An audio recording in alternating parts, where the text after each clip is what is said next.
Hello ব্রেনার্স, onscreen দেখতেই পাচ্ছ তোমরা ক্লাস 7 হিস্ট্রি থার্ড এক্সাম অর্থাৎ 2024-এর পরীক্ষার প্রশ্নপত্র উত্তর সহ নিয়ে এসেছি তোমাদের সামনে। তোমাদের থার্ড টার্মে কেমন প্রশ্ন আসবে, কোন প্রশ্নগুলি বেশি পড়তে হবে, তাছাড়া তোমাদের স্কুলে কোন প্রশ্নগুলি করতে চলেছে তা তোমরা সবই জানতে পারবে এই চ্যানেল থেকে। তাই অবশ্যই আমাদের চ্যানেলের পাশে থেকো। Let's start the suggestion class. তো শুরু করা যাক।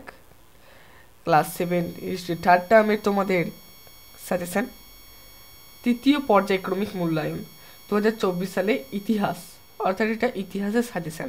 তোমাদের কিন্তু এবারকার অনেক বড় কোশ্চিন লিখতে হবে। সময় 70 মিনিট, 2 ঘন্টা 30 মিনিট, পূর্ণমান 70, সময় 2 ঘন্টা 30 মিনিট। তোমাদের এখানে পরীক্ষায় আসবে ভারতের সমাজ, অর্থনীতি ও সংস্কৃতির কয়েকটি ধারা। এখান থেকে 3টি এমসিকিউ, 3টি এসএকিউ, 2 মার্কের একটি কোশ্চিন, 3 মার্কের একটি কোশ্চিন। অর্থাৎ এখান থেকে কিন্তু দেখো যে কোনো বড় কোশ্চিন আসবে না, অর্থাৎ 5 নম্বরের কোনো কোশ্চিন নেই। দিল্লি সুলতানি থেকে 3 নম্বরের কোশ্চিন আসবে, অর্থাৎ তোমরা যা সেকেন্ড টার্মে পড়েছো সেগুলোই তোমাদেরকে আবার থার্ড টার্মে বেশিরভাগই পড়তে হবে। এসএকিউ আসবে 3টি, 2 মার্কের একটি কোশ্চিন আসবে, 3 মার্কের একটি কোশ্চিন আসবে, 5 মার্কেরও কোশ্চিন আসবে। অর্থাৎ তোমাদেরকে দিল্লি সুলতানিটাকে ভালোভাবে পড়তে হবে। মুঘল সাম্রাজ্য থেকে 2টি এমসিকিউ আসবে, 2টি এসএকিউ আসবে, 2টি 2 মার্কের কোশ্চিন আসবে, একটি 2 মার্কের কোশ্চিন আসবে ও একটি 3 মার্কের কোশ্চিন আসবে ও একটি 5 মার্কের কোশ্চিন আসবে। টোটাল 14 নম্বরের কোশ্চিন আসবে। এবং সংস্কৃত জীবনযাত্রা, অর্থাৎ এই অধ্যায়ে তোমরা যা পড়বে সেগুলো থেকে দেখো 4টে এমসিকিউ আসবে, 4টি এসএকিউ আসবে, একটি 2 মার্কের কোশ্চিন আসবে, একটি 3 মার্কার, ওটা 5 মার্কের। টোটাল এখান থেকে কিন্তু 18 নম্বরের কোশ্চিন আছে, অর্থাৎ সব থেকে বেশি কিন্তু সংস্কৃত আর জীবনযাত্রা।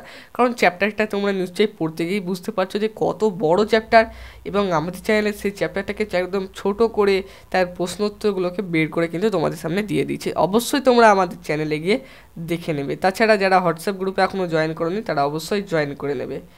তাছাড়া এখানে দেখতে পাচ্ছ 8 নম্বর মুঘল সাম্রাজ্যের সংকট, একটি এমসিকিউ আসবে, একটি এসএকিউ আসবে, একটি 2 মার্কের কোশ্চিন, একটি 3 মার্কের কোশ্চিন। এখান থেকে কোনো 5 মার্কের কোশ্চিন আসবে না। আর আজকের ভারত, অর্থাৎ এখান থেকে একটি এমসিকিউ, একটি এসএকিউ, একটি 2 মার্কের কোশ্চিন। এখান থেকে কোনো 3 মার্কেরই কোশ্চিন আসবে না। অর্থাৎ তোমাদেরকে ভালো করে পড়তে হবে সংস্কৃতি, জীবনযাত্রা, দিল্লি সুলতানি আর মুঘল সাম্রাজ্য, কারণ এখান থেকে সবচেয়ে বেশি প্রশ্ন আসবে। তোমাদের এই এতগুলো এমসিকিউর মধ্যে 14টার মধ্যে 14টিই করতে হবে, এসএকিউ 14টির মধ্যে 14টিই করতে হবে, আর 2 মার্কের কোশ্চিন 12টির মধ্যে কিন্তু তোমাদের অবশ্যই মনে রাখবে 6টি করতে হবে, আর 3 মার্কের কোশ্চিন 10টির মধ্যে 5টি করতে হবে, আর 6টি 5 মার্কের কোশ্চিনের মধ্যে তোমাদের মাত্র 3টি করতে হবে। তো অবশ্যই তোমরা চ্যানেলটিকে একবার সাবস্ক্রাইব করে দাও এবং ভিডিওটি বন্ধুদের কাছে বেশি বেশি করে শেয়ার করে দাও। নাম্বার 1, সঠিক উত্তরটি নির্বাচন করো। দৌলতাবাদের অবস্থান ছিল কাবেরী নদীর তীরে, উত্তর ভারতে, দাক্ষিণাত্যে, যমুনা নদীর তীরে। সঠিক উত্তর হবে দাক্ষিণাত্যে। আলাউদ্দিন খলজির সেনাপতির নাম মালিক কাফুর, আবুল ফজল, বীরবল, অমর সিংহ। সঠিক উত্তর তোমরা নিশ্চয়ই পেরে গেছো, মালিক কাফুর। ইসলাম জগতের প্রধান শাসকের উপাধি ছিল সুলতান, আমির, খলিফা, নবাব। তোমরা জগতের প্রধান শাসক খলিফা, তার উপাধিও তো খলিফা, তাই তো? তাহলে এখানে উত্তর হবে খলিফা। প্রথম হরিহর ও বুক্ষ প্রতিষ্ঠিত বংশের নাম সঙ্গম বংশ, সাভুল বংশ, তুবুল বংশ, আরবিড় বংশ। এখানে প্রথম সঙ্গম বংশই প্রতিষ্ঠিত হয়েছিল। পানিপথের প্রথম যুদ্ধ হয়েছিল কত খ্রিস্টাব্দে? তোমরা নিশ্চয়ই এতক্ষণে বলে দিয়েছো 1526, 1527, আর আমি বললাম না। সঠিক উত্তর হবে 1526 খ্রিস্টাব্দে। মনসব বলতে বোঝানো হয় জমিদারি, ওয়াতন, গাজী, মোগল প্রশাসন পদ। সঠিক উত্তর হবে মোগল প্রশাসনিক পদ। দাগ ও হুলিয়া ব্যবস্থা চালু করেন বাবর, শেরশাহ, রানা প্রতাপ, আকবর।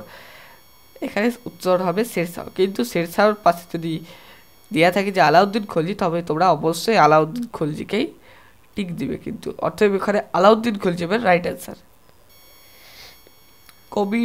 কবিরের 2 পংক্তিগুলির কবিতাকে বলা হয় ভোজন, কথকতা, দোহা, কীর্তন। সঠিক উত্তর হবে দোহা। চৈতন্য আন্দোলনের প্রাণকেন্দ্র ছিল কলকাতা, নবদ্বীপ, মুর্শিদাবাদ, বিষ্ণুপুর। সঠিক উত্তর হবে নবদ্বীপ। পারস্যিক চক্রকে কাজে লাগানো হতো জল তোলার জন্য, কামানের গোলা ছোড়ার জন্য, বাগান বানানোর জন্য, ময়লা ফেলার জন্য। সঠিক উত্তর হবে জল তোলার জন্য। শ্রীকৃষ্ণ বিজয় কাব্যের নাম কাশিরাম দাস। লেখক কে ছিলেন? কাশিরাম দাস, কৃত্তিবাস ওঝা, বালাধার বসু, আলাওল। এখানে সঠিক উত্তর হবে বালাধার বসু। পুরন্দরের সন্ধি স্বাক্ষর হয়েছিল জয়সিংহ শিবাজির মধ্যে, বাবর ও ইব্রাহিম লোদির মধ্যে, জাহাঙ্গীর ও সিংদের মধ্যে, জয়সিংহ ও বাবরদের মধ্যে। সঠিক উত্তর হবে জয়সিংহ ও শিবাজির মধ্যে। ধর্মীয় ও রাজনৈতিক ক্ষমতার প্রতীক হিসাবে গুরু গোবিন্দ 2 তলোয়ার নিতেন, খুতবা পাঠ করতেন, খালসা করতেন, না জায়গির গ্রহণ করতেন। ধর্মীয় ও রাজনৈতিক ক্ষমতার প্রতীক হিসাবে গুরু গোবিন্দ 2টি তলোয়ার নিতেন। অনেকগুলি গ্রাম নিয়ে গঠিত হতো একটি জেলা, ব্লক, পৌরসভা, শহর। উত্তর হবে ব্লক।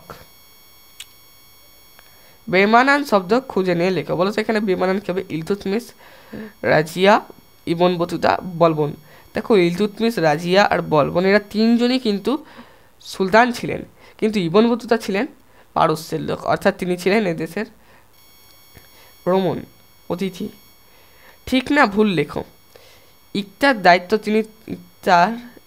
দায়িত্ব যিনি থাকতেন তাকে বলা হতো ইকতাদার। ঠিকই তো, ইকতাদার এর কাজ ছিল কি? ইকতা পরিচালনা করা। দিল্লিতে কে সুলতানি শাসন প্রতিষ্ঠা করেন?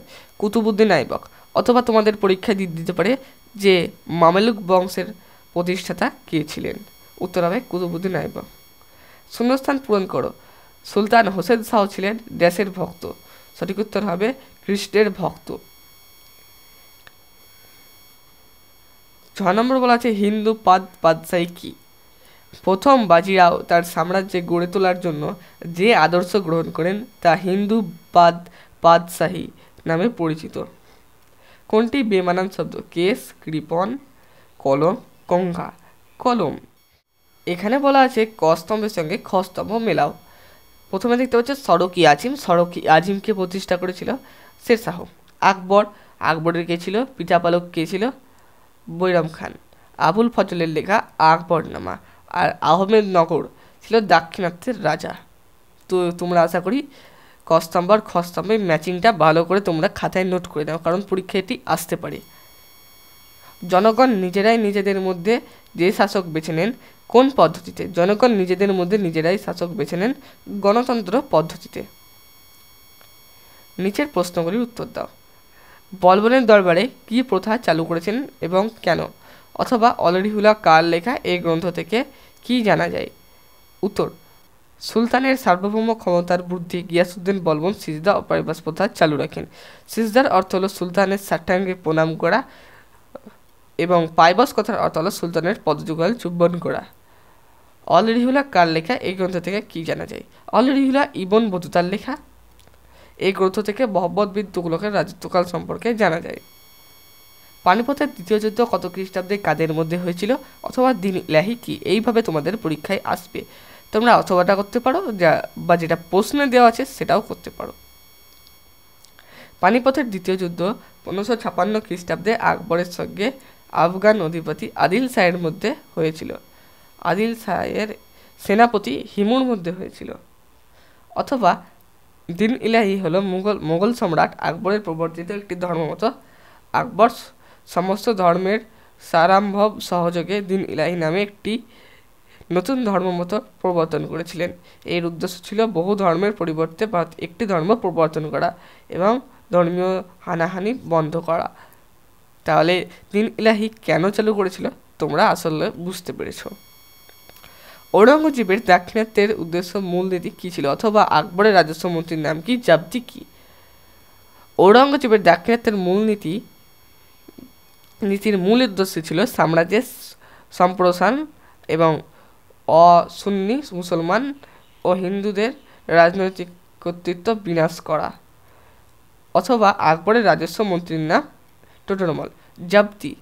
সম্রাট আকবর 1573 খ্রিস্টাব্দে টোডরমলকে গুজরাটের ভূমি ব্যবস্থা সংস্কারের দায়িত্ব দেন। সেখানে ভূমি জরিপ জমির পরিমাণের ওপর টোডরমল খাজনা ধার্য করেন।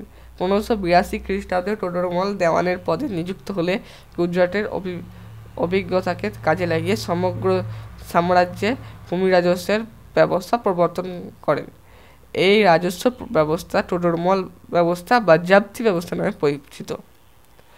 তোমাদের পরীক্ষায় জাপ্তি ব্যবস্থার পরিবর্তে টোডরমল ব্যবস্থা দিয়ে দিতে পারে, তো আশা করি তোমরা এবার লিখতে পারবে। আবুল ফজলের লেখা দুটি বইয়ের নাম অথবা শেরশাহ কি কি মুদ্রা চালু করেছিলেন? আবুল ফজলের লেখা দুটি বইয়ের নাম আইনে আকবরী বা আকবরনামা। শেরশাহ সোনা, রূপো, তামা এই 3 রকমের ধাতুর মুদ্রা চালু করেন। অবশ্যই তোমরা সাবস্ক্রাইব করে দেবো। যারা এখনও পর্যন্ত ভিডিওটি দেখছো তারা অবশ্যই সাবস্ক্রাইব করে দেবো, কারণ আগামী দিনে 3rd ইউনিট টেস্টের জন্য প্রচুর সাজেশন আসতে চলেছে। কে কেন খালসা তৈরি করেন অথবা অষ্টপ্রধান কি? 1699 খ্রিস্টাব্দে গুরু গোবিন্দ সিং পশ্চিম আফগানের বিরুদ্ধে অভিযান চালানোর জন্য খালসা বাহিনী গঠন করেন। অথবা শিবাজির শাসন ব্যবস্থা স্বৈরাচারী থাকা সত্ত্বেও তিনি শাসন কার্যের ক্ষেত্রে অষ্টপ্রধান পরামর্শ গ্রহণ করতেন। এই অষ্টপ্রধান হলেন পেশোয়া, অমাত্য, মন্ত্রী, সচিব, সামন্ত, সেনাপতি, পণ্ডিতেরা, ন্যায়াধীশ। পেশোয়ার ছিলেন প্রধানমন্ত্রী ও ন্যায়াধীশ ছিলেন বিচার বিভাগের প্রধান। এই অষ্টপ্রধান বা মন্ত্রী রাজ্যের বিভিন্ন বিষয় পরিচালনা করতেন।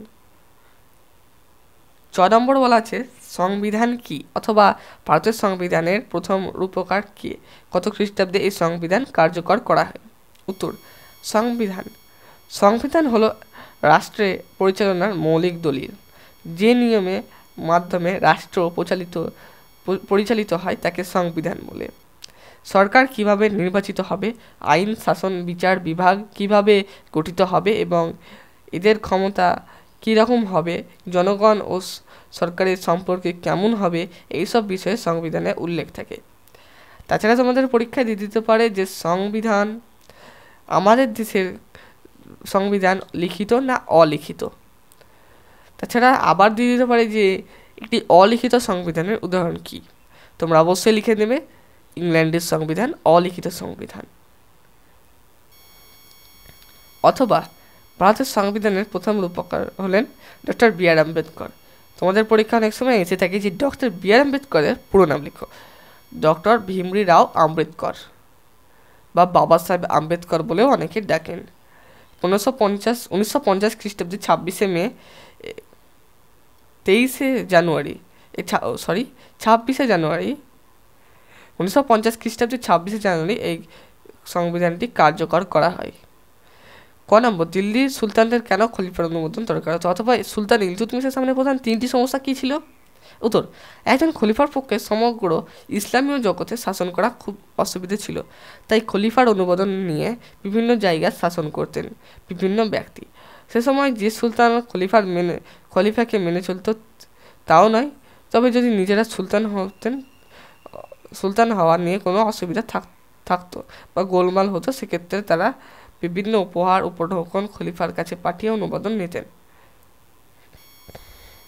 অথবা সুলতান ইলতুৎমিশের সামনে প্রধান 3টি সমস্যা। প্রথমত, কিভাবে সাম্রাজ্যের মধ্যে বিদ্রোহী শক্তিকে দমন করা যাবে।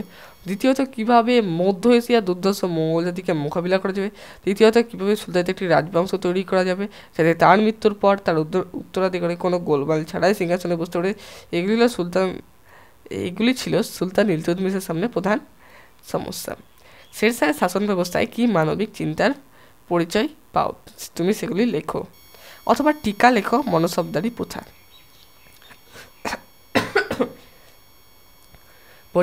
পরীক্ষায় বেশিরভাগ এসে থাকে মনসবদারি প্রথা। শেরশাহ তার রাজ্যের পরিচালনার জন্য রাজস্ব আদায়ের কিছু সংস্কার করেছিলেন। নম্বর 1, শেরশাহ কৃষকদের পাট্টা দিতেন। এই পাট্টায় কৃষকের নাম, জমিতে কৃষকের কতটা অধিকার, কত রাজস্ব দিতে হবে, অর্থাৎ রাজাকে কত কর দিতে হবে তা লেখা থাকতো। তার বদলে কৃষক কবলিয়ত নামে একটি দলিল রাষ্ট্রকে দেওয়ার কথাও লেখা থাকতো। সেনাবাহিনীর উপর নিয়ন্ত্রণ রাখার জন্য দাগ ও হুলিয়া নামক 2টি ব্যবস্থা চালু রাখেন। রাজা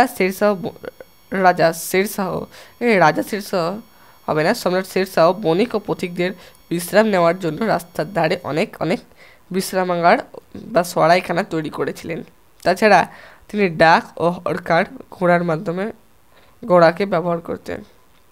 যোগাযোগ ব্যবস্থার উন্নতির জন্য তিনি সড়ক পথের উন্নতি করেন। তিনি সড়ক-ই আজিম নামে একটি রাস্তা নির্মাণ করেছিলেন। সেই রাস্তা সোনারগাঁ থেকে উত্তর পশ্চিম সীমান্তে পেশোয়ার পর্যন্ত বিস্তৃত ছিল, যা বর্তমানে জিটি রোড নামে পরিচিত। গ্র্যান্ড ট্রাঙ্ক রোড অথবা মনসবদারি প্রথা। আকবরের শাসন ব্যবস্থায় প্রশাসনিক পদগুলিকে বলা হতো মনসব, আর এই পদাধিকারকে বলা হতো মনসবদার। মনসবদারের কর্তব্য ছিল বাদশাহের জন্য সৈন্য প্রস্তুত রাখা, সৈন্যদের দেখাশোনা করা এবং যুদ্ধের সময় সৈন্য যোগান দেওয়া। পদ অনুসারে মনসবদারের বিভিন্ন স্তর ছিল। সবচেয়ে উঁচু পদগুলি শুধুমাত্র রাজা পরিবারের সদস্যের জন্যই রাখা হতো। উচ্চপদস্থ মনসবদের বলা হতো আমির। আমির কাদের বলা হয়? উচ্চপদস্থ মনসবদের আমির বলা হয়।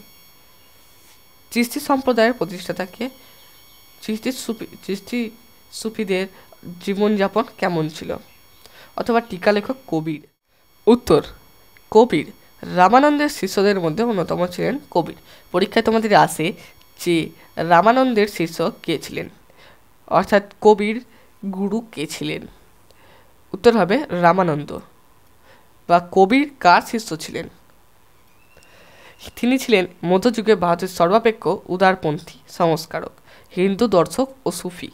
সন্তানদের শিক্ষা তাকে গভীরভাবে প্রভাবিত করে। বিভিন্ন ধর্মের মধ্যে তিনি কোনো পার্থক্য স্বীকার করতেন না। সকল সম্প্রদায়ের মধ্যে সম্প্রীতি স্থাপন ছিলই তার মূল লক্ষ্য। কবির মতে তীর্থযাত্রা, পুণ্যস্থান, শাস্ত্রপাঠ, বিধি পালন বা আচার অনুষ্ঠান পালন নয়, কেবলমাত্র মনের পবিত্র ও আন্তরিকতার মাধ্যমে ঈশ্বর লাভ সম্ভব। হিন্দু ও মুসলমান উভয় সম্প্রদায়ের মানুষদেরই তিনি শিষ্যত্ব গ্রহণ করেন। তার রচিত দোহাগুলিকে হিন্দি ভাষায় সাহিত্যের অমূল্য উপাদান।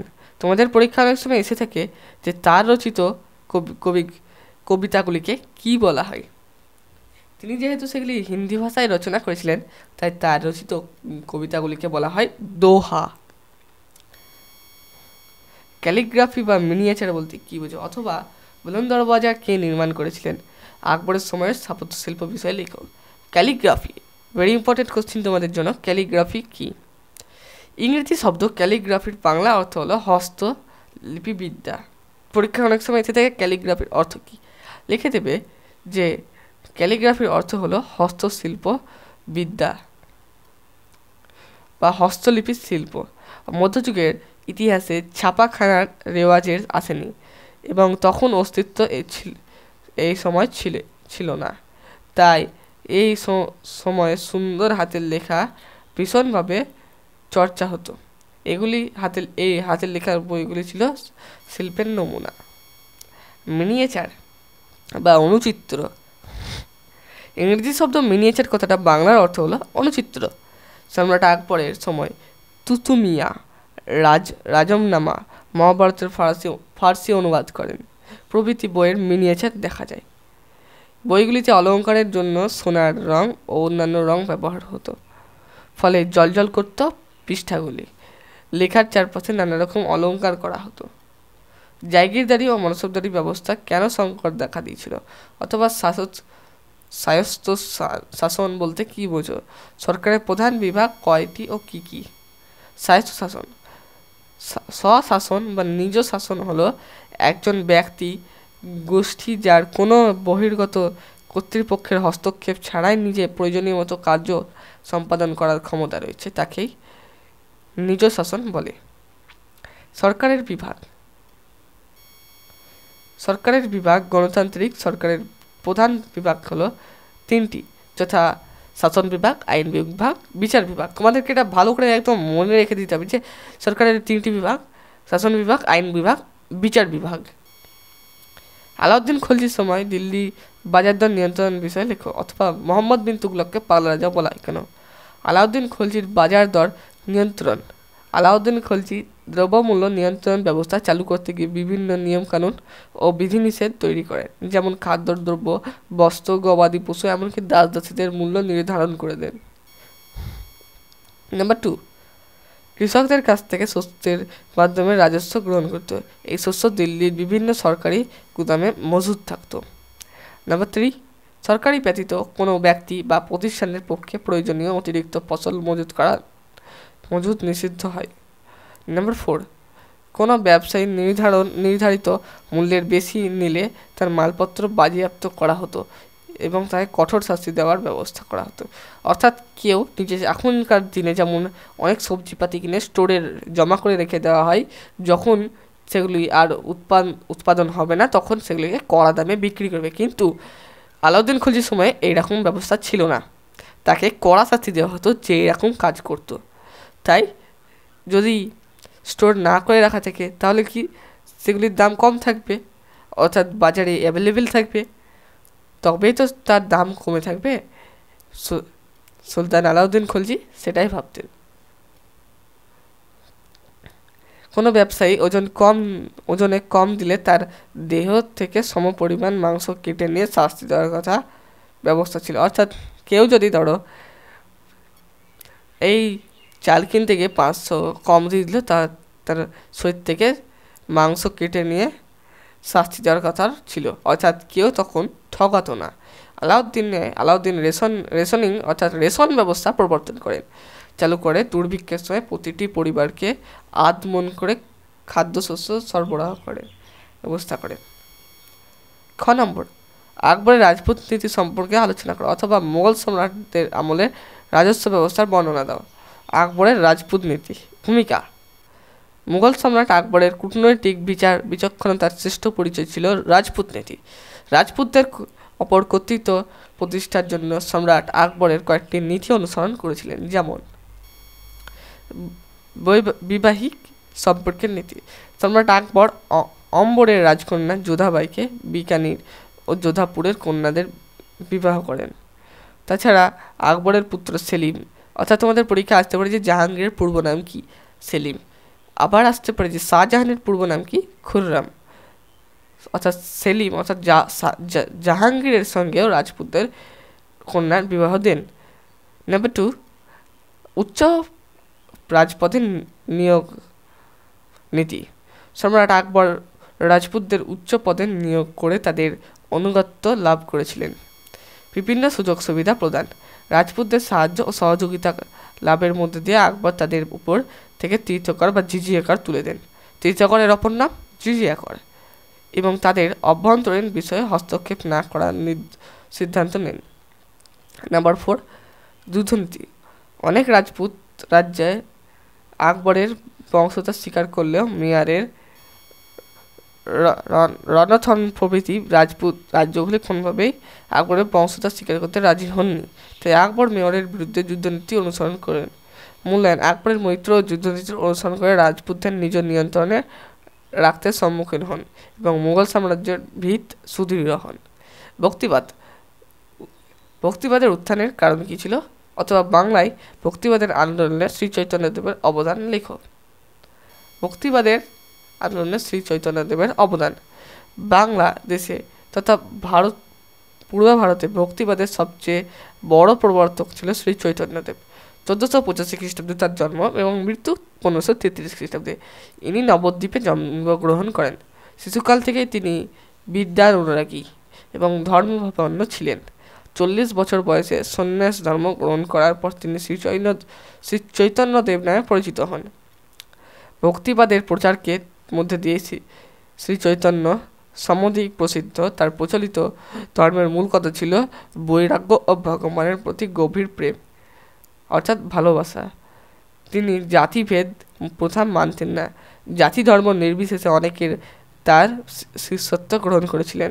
তার ধর্মের বাণী বাংলার ধর্মজগতে প্রবল বিস্তার করেছিল। আজও শ্রীকৃষ্ণের অবতার রূপে পূজিত হয়ে থাকেন। তো এই ছিল আজকের ভিডিও। আবার দেখা হবে অন্য ভিডিওতে। Tata, bye bye. তোমরা যারা এই চ্যানেলে নতুন আছো তারা অবশ্যই চ্যানেলটিকে সাবস্ক্রাইব করে দেবে এবং ভিডিওটি একটি লাইক করে দেবে। এই ছিল ভিডিও। Tata, bye bye.